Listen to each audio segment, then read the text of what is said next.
అవును, ముందుగా మనం బుక్ చేసుకున్నాం కదా. అవును కరెక్టేనండి సార్ మీరు కళ్యాణ మండపం మాత్రమే బుక్ చేసుకున్నారు సార్, మొత్తం ప్యాలెస్ అంతా కాదు. ఈ ప్యాలెస్ లో మొత్తం 6 పెళ్లిళ్ళు ఒకేసారి జరుపుకునే సదుపాయం ఉంది. అయినా సరే వాడి అడుగు అరిష్టం, ఎదురు పడితే దరిద్రం. పదండి పోదాం. రేయ్, సామాన్ నా ఎక్కించండి. మాట వినండి సార్ ప్లీజ్. ఏంటంట వాడి బాధ? మిమ్మల్ని చూసి సుసు పోసుకొని భయపడి బస్ ఎక్కి పారిపోతున్నాడు సార్. వాడిని చూసి నేను పారిపోవటమా? ఏం మాట్లాడుతున్నావు? నేనెందుకు మాట్లాడతాను సార్? పబ్లిక్ మాట్లాడుకుంటారు. పబ్లిక్ దృష్టిలో ఈ పెళ్లి ఇండియా పాకిస్తాన్ మ్యాచ్ లాంటిది.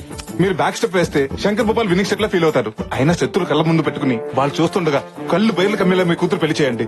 అప్పుడు వాడు మనుషులు కుల్లి కుల్లి ఏడుస్తారు. ఇతను చెప్పేది నిజమే. ఈ పెళ్లితో మన కెపాసిటీ ఏంటో వాడికి చూపించాలి. అవును పెద్దనాన్న. నా మాట విని మీరు లోపల పదండి. సరే పదండి. ఇందాక భయపడి పారిపోతాడన్నావు, ఇప్పుడు లోపలికి వెళ్తున్నాడేంట్రా? ఏముంది బొక్క, వాళ్ళకంత సీన్ లేదు. లోపలికి రాని కుమ్మేద్దామని తీసుకెళ్తున్నట్టున్నారు బావా. బావా మీ రేంజ్ ని తట్టుకోలేక కుళ్ళి కుళ్ళి ఏడిస్తారు. అసలు నా అరేంజ్మెంట్ చేయడం లోపల చూద్దరు కానీ పదండి.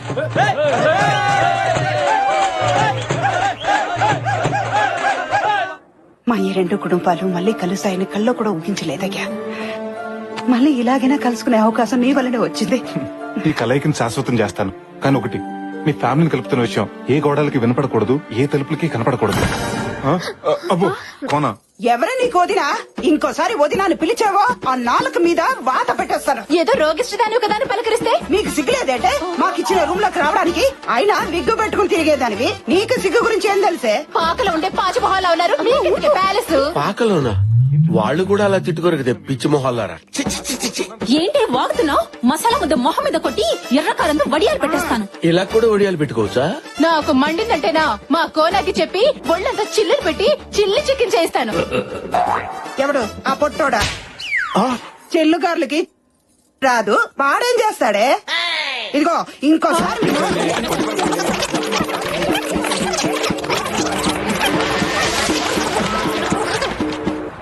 ఏంట్రా అసలు ఏం జరుగుతుందిరా ఇక్కడ? ఇప్పటిదాకా టీవీ సీరియల్ ఆర్టిస్ట్ లాగా సెంటిమెంట్ పండించి సడన్ గా కొళాయి దగ్గర కొట్టుకున్నట్టు నువ్వెంత నీ బతుకంత ఆ బూతులేంటే కోతలేంటి? అబ్బా మీరు మరీను. ఇది డ్రామా అన్న సంగతి మీకు తెలియదు కదా గురుజీ. నాకెందుకు తెలియదా? ఇది డ్రామా అని మీకు తెలుసు, వాళ్ళకి తెలుసు. వాళ్ళకి తెలిసిన సంగతి మీకు తెలుసు, మీకు తెలిసిన సంగతి వాళ్ళకి తెలియదుగా.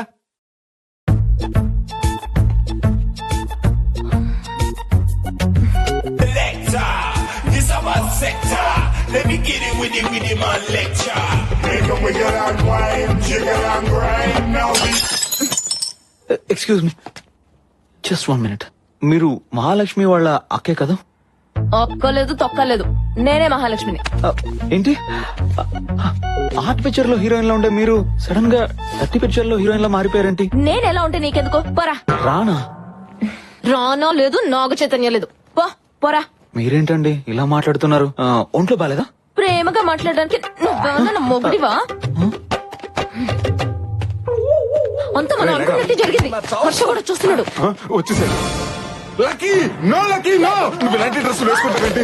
అయినా మోడర్న్ డ్రెస్ వేసుకున్న వాళ్ళు చూస్తేనే చిరాకు పడి నువ్వు ఇలా నో. పైగా ఎప్పుడు హర్ష మీద సీరియస్ అవ్వ నువ్వు తన మీద సీరియస్ కూడా అయ్యావు. ఎందుకు ఇలా చేస్తున్నావు? నాకు తెలియాలి తెలియాలి తెలియాలి. కావాలని ఇలా చేశాను. హర్ష కోసం నా వర్షన్ మార్చాను. తన మనసులో నుంచి నన్ను తుడిచేసి మనస్ఫూర్తిగా ఆ ఉమాదేవిని పెళ్లి చేసుకోవాలని ఇలా చేశాను. హర్ష కోసం నేనేమైనా చేస్తానన్నయ్య. తన సంతోషం కోసం సముద్రంలోనే కాదు, స్విమ్మింగ్ పూల్ లో దూకమన్నా దూకుతాను.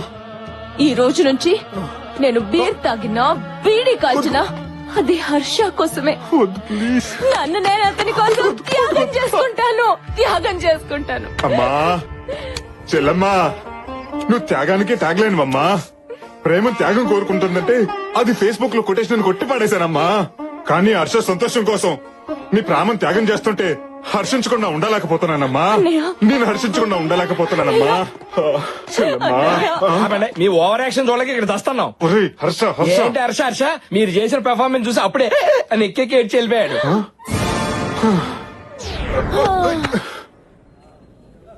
సంధ్య, Shruti. Happy birthday daddy. Happy birthday గారు. Thank you. హ్యాపీ బర్త్డే అన్నయ్య. Babu garu happy birthday. Many happy returns of the day. Thank you. All the best Babu garu. Thank you బాబు గారు.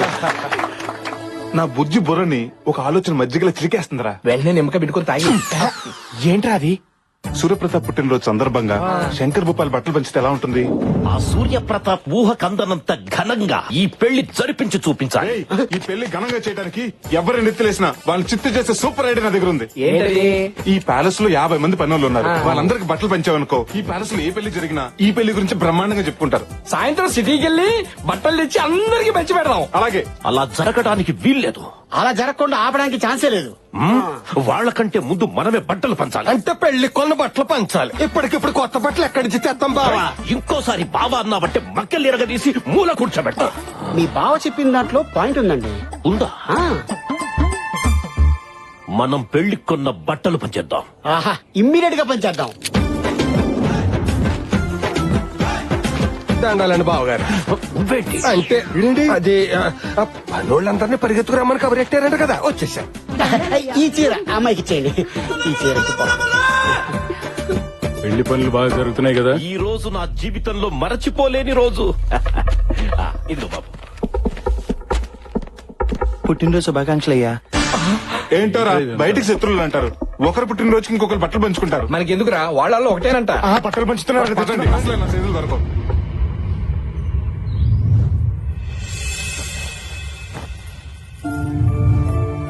ఈ రోజు నా జీవితంలో మరచిపోలేని రోజు.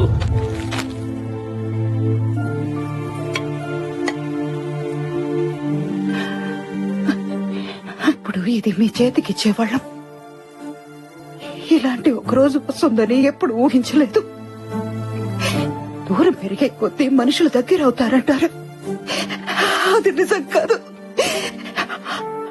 అదే నిజమైతే మన ఇంట్లో ఇలాంటి 2 పెళ్లిళ్ళు జరిగేవి కాదన్నగా. దూరం పెరిగిందే కానీ మీ మీద ఉన్న ప్రేమ తగ్గట్లేదు.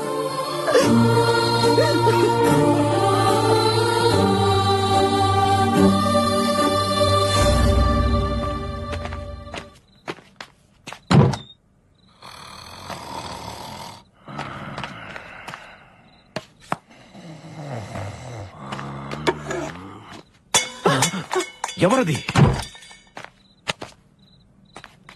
అన్నయ్య చూసారా, అన్నయ్యకి మాట పట్టింపు నోటి వరకే కాని మనసులో లేదండి. అందుకే తనే ఒక మెట్టు దిగి వచ్చాడు. ఆపు. నిద్రలో ఉన్నాను కదా అని ఏం చెప్తే అది నమ్ముతాననుకుంటున్నావా? అయినా మనం పైగతిలో ఉంటే మెట్టు దిగి ఎలా వస్తాడు? మెట్లెక్కి కదా రావాలి.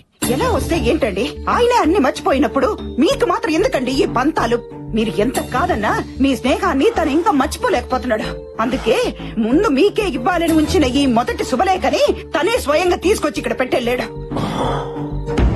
ఏంట్రా వాళ్ళు ఓవరాక్షన్? గురుగారు మీకు మన స్కెచ్ అర్థం కావట్లేదు. ఏంటి కిరీటం లేని కింగ్ అందరినీ శాసించేవాడిని. ఆఫ్టర్ ఆల్ ఒక పాత్ర కోసం అసిస్టెంట్ అడుకోవాల్సి వస్తుంది. ఇలా ఒకండి గురుగారు, మిమ్మల్ని ఎంటర్ చేయాలంటే సిచ్యువేషన్ డిమాండ్ చేయాలి కదా. ఏంటో బొక్కల సిచ్యువేషన్ డిమాండ్ చేసేదేంటి? అసలు ఈ పెళ్లిలో స్విచ్ బోర్డు లాంటి నేను లేకపోతే ఇది జరగడానికి వీల్లేదు. నన్ను కూడా మీ డ్రామాలోకి లాక్కుంటారా? అందరికీ రకరకాల పాత్రలు ఇచ్చాడు. నాకు పాత్ర కాదు కదా, కనీసం చెంచా కూడా ఇవ్వలేదు. మీ అబ్బాయి ఏంట్రా, ఒక అమ్మాయిని పడేసేటప్పుడు ఇంటి చుట్టూ తిరుగుతారు, కాలేజ్ వరకు తోడొస్తారు, క్యాంటీన్ లో వెయిట్ చేస్తారు. అదే అమ్మాయి పడ్డాక పట్టించుకోవడమే మానేస్తారు. శృతి, ప్రైవేట్ ప్రాపర్టీగా ఉన్నప్పుడు ఎగబడతాం. అదే ప్రాపర్టీ మన పేరు మీద రిజిస్టర్ అయ్యాక ఎగబడ అవసరం లేదు. తప్పుకో. కామెడీ చేస్తారు గురుగారు. నువ్వు కామెడీ సైడ్ అయిపోయి నేను కామెడీ చేస్తానంటావేంట్రా? నేను మీ సైడ్ ఉన్నాను కదా గురుగారు, సైడ్ అయిపోయినట్టారేంటి? మీ జోక్ మాత్రం భలే ఉంది. అయ్యో, నేను జోక్ వేసానా? అది నీకు బాగుందా? బాగుంది. వచ్చేస్తుందా? ఏంట్రా నన్ను ఇలాంటి టెన్షన్ లో పెట్టావేంట్రా? గురుగారు మీరు అనవసరంగా కన్ఫ్యూజ్ అవుతున్నారు. కన్ఫ్యూజ్ అవడం ఏంటి? ఇలాగే కంటిన్యూ అయితారవరే, కళ్లే కాదురా బ్రెయిన్ కూడా బయటెట్టుంది. ఏదో రకంగా ఆలోచించి కథలోకి లాగరా. అంతే ఉంది గురుగారు. వాయిస్ వినపడదేంటి? ఉసే ప్లీజ్ వదలవే, నాకు మూడ్ లేదు. నా దగ్గర బోల్డ్ అంతుంది. నీకు పెళ్లి కాక బాగా కాక మీద ఉన్నావు. తప్పుకో. ఈ పొట్టోడు ఎక్కడున్నాడు? అదేంటి గురుగారు అక్కడ ఆగిపోయారు? అరే రారా, ఇప్పుడు నేనేం జోక్ చేయలేదు, నీకు నవ్వు రావట్లేదు. అవును, ఈసారి మీరేం జోక్ చెప్పలేదు, కథలోకి లాగలేదని బాధపడ్డారు. రే, నువ్వెక్కడికి వెళ్ళావు నేను భయపడతా ఉంటే బాధపడ్డానంటావేంట్రా? నా గురించా? నీ సంగతి నాకు తెలుసు కానీ నువ్వు ఇక్కడ ఉండరా, ఈసారి చెప్తా నీ పని. గురుగారు ఈ రోజు మీకు ఏదో అయింది. నాకు అదే అనిపిస్తుందిరా. నన్ను ఏదో ఒకటి చేసి కథలోకి లాగరా బాబు.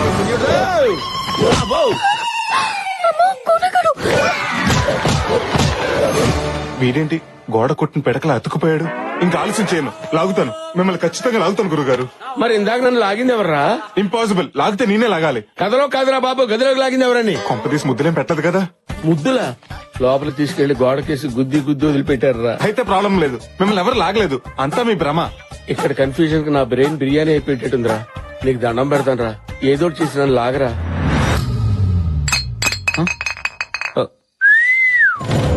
నిన్నే బే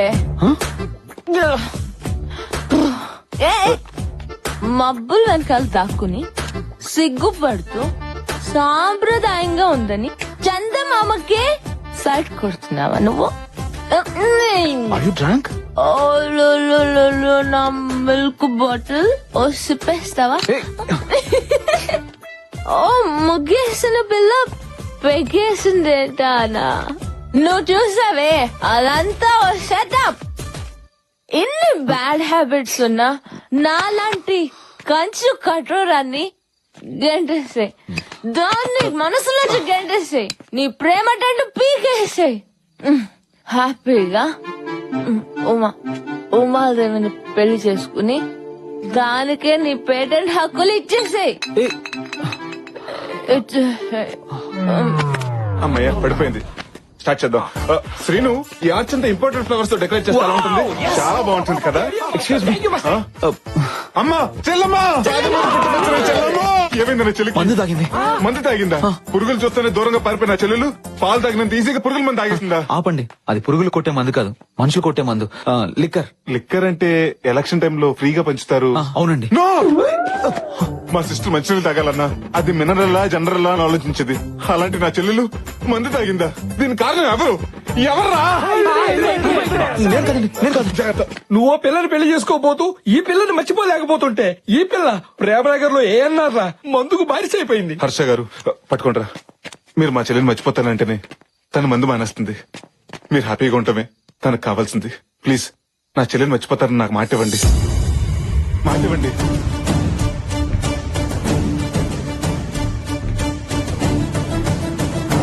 ప్రామిస్. ఈ ట్విస్ట్ ఏంటి? దీని చేతులు అయిపోయాను. నా ప్రాణం పోయినా నేను మహాలక్ష్మిని వదులుకోను. తనే నా భార్య. అంటే నా చెల్లెని మీరు రెండో పెళ్లి చేసుకుంటారా? కాదు, ఉమాదేవితో పెళ్లి క్యాన్సిల్ చేసుకుంటాను. ఇప్పుడే డిసైడ్ అయ్యాను. I love Mahalakshmi. అంటే ఆనందం వచ్చినప్పుడు నాకు లేడీ వయసు వచ్చేసరి. హర్ష, అదే బావా, అలా చేస్తే మీ పేరెంట్స్, ఉమాదేవి పేరెంట్స్, ఈ సొసైటీ ఏమనుకుంటుంది? ఎవరేమనుకున్నా నాకు అనవసరం. మహాలక్ష్మిని పెళ్లి చేసుకుంటే జీవితాంతం నాకు ఆనందం దక్కుతుంది. పెళ్లి సూర్యప్రతాప్ గారికి చెప్పేస్తాను. 4 రోజులు పెళ్లి పెట్టుకుని ఇప్పుడే చెప్తే ఊరుకుంటారా? చేతిలో పెడతారు. అసలే డేంజర్ మనుషులు. బావా, ఏంటి బా, ఏమైంది? మీ వాళ్ళు చెప్పింది కరెక్టే బావా. నువ్వే ఏదో ఒకటి చేసి మా పెళ్లి చేయాలి.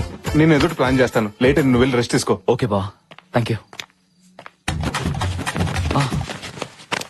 బావా, మహాలక్ష్మికి కొంచెం డ్రింక్ ఎక్కువైంది, మజ్జిగ తాగించండి. తాగిస్తాను బాబా, మీరు వెళ్ళి పడుకోండి. ఓకే, ఆలస్యమైంది. పదండి. Good night. గుడ్ నైట్ వద్దు బాబా, ఆల్అౌట్ పెట్టి పడుకోండి, దోమలు రాదు. లైన్ క్లియర్ అయిపోయింది.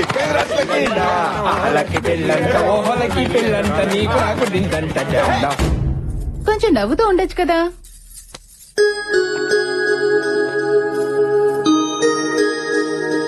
ఎవడరా కూరకు తెచ్చిన కాలిఫ్లవర్ గుమ్మాన్ని కట్టింది? కోనా కట్టాడేమోరా. అనయ్య, ఆ?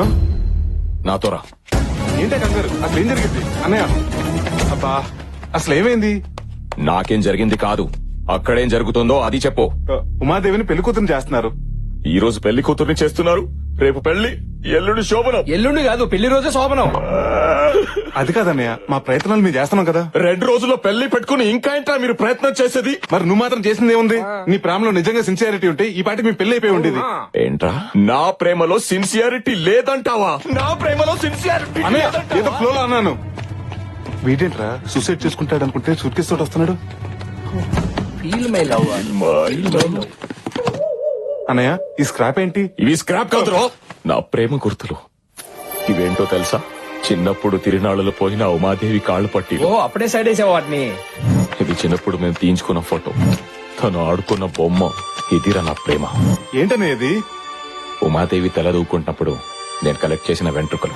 చెప్పండి రా, ఇవన్నీ చూస్తుంటే మీకు ఏమనిపిస్తుంది? ఏముంది, ఉమాదేవికి ఎయిర్ ఫాలింగ్ ఉన్నట్టు అనిపిస్తుంది. ఫాలింగ్ కాదురా, ఫీలింగ్. ఫీలింగ్ ఉమాదేవి ఇక్కడుందిరా. మరి అంతగా ప్రేమించిన వాడివి ఆ రోజు ఉమాదేవి నాన్న పెళ్లి చేస్తాను రా అంటే ఎందుకెళ్ళలేదన్నయ్య? తండ్రి కొడుకులను విడతీశారన్న చెడ్డ పేరు మావయ్యకి రాకూడదని. ఓహో, మావయ్య ఇక్కడే ఉన్నా. మీ మాయ కూడా అక్కడే ఉన్నాడా? ఆయనే కాదు, నన్ను ఉమాదేవిని కలపడానికి వచ్చిన మీరు కూడా ఇక్కడే ఉన్నారు. ఏంటి అందరు అక్కడే ఉంటారా? అది హార్టా ట్రిపుల్ బెడ్రూమ్ ఫ్లాటా? అబ్బా, నువ్వేం బాధపడకన్నయ్య. ఉమాదేవి లేకుండా నేను బ్రతకలేను. తన పెళ్లి చేసుకుని అలా అత్తారింటికి వెళ్తుంది. అదే రోజు నా శవం శ్మశానానికి వెళ్తుంది. చూడవే, ప్రపంచంలో ఇంతగా ప్రేమించే భర్త ఏ అమ్మాయికి దొరకడే. అలాంటి వాడిని మిస్ చేసుకోవడం కరెక్ట్ కాదు. అవునండి, అంతగా ప్రేమించిన వాడిని కూడా అర్థం చేసుకోకపోతే అసలు ప్రేమ అన్న మాటకు అర్థమే లేదు. నాకు తెలుసండి, లోపల మీరు కూడా తను ప్రేమిస్తున్నారని. నా అనుభవంతో చెప్తున్నాను, మనసులో ఒకరిని పెట్టుకుని ఇంకొకరితో పెళ్లికి సిద్ధం అవడం కరెక్ట్ కాదండి. ప్లీజ్ ఉమా, నన్ను క్షమించు. నువ్వు లేకుండా నేను బ్రతకలేను. ప్లీజ్ ఉమా. బావా, బావా అన్నావంటే నన్ను క్షమించినట్టేగా. నేను పెళ్లి చేసుకోవడానికి నాకోకే బావా, కానీ మా నాన్న మావయ్య ఒప్పుకోవాలి కదా. ఆ విషయం నాకు వదిలేయండి.